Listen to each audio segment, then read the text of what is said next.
Patient visit करते हैं मेरे पास गर्दन के खिंचाव के लिए। कहते हैं कि डॉक्टर साहब मेरे इस जगह पे बहुत पेन होता है और गर्दन पूरी पीछे की तरफ खिंचती है और मैं बहुत अरसे से इस तकलीफ में मुब्तला हूँ। और एक्सरे करवा कर भी आ जाते हैं कि मेरी गर्दन में तकलीफ है, मुझे किसी ने कहा है मोरों का मसला है। जब मैं एज पूछता हूँ तो एज होती है 20 साल, 25 साल, 30 साल, यानी यंग पेशेंट।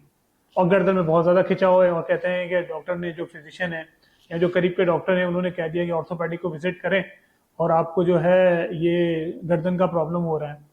जैसा कि मैंने बताया कि वो समझते हैं कि ये जो वजह है गर्दन में खिंचाव की, ये वजह जो है सर्वाइकल है।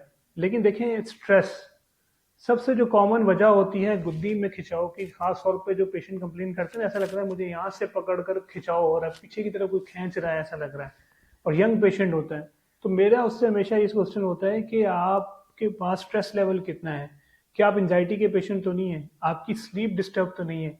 क्योंकि बीइंग ऑर्थोपेडिक सर्जन हमें ये भी देखना होता है कि गर्दन में जो दर्द की वजह है, क्या वो प्योर गर्दन की ही प्रॉब्लम की वजह से हो रही है या किसी और वजह से हो रही है।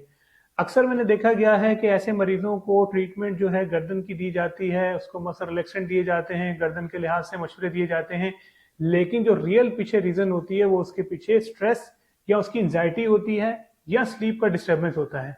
तो इसीलिए इस चीज को भी ठीक करना बहुत जरूरी है। तो मेरे पास जो भी पेशेंट विजिट करता है मैं जरूर उनसे हिस्ट्री लेता हूँ कि अगर उनकी स्लीप डिस्टर्बेंस है तो मेरी प्रिस्क्रिप्शन में उनकी स्लीप के लिए मेडिकेशन होती है।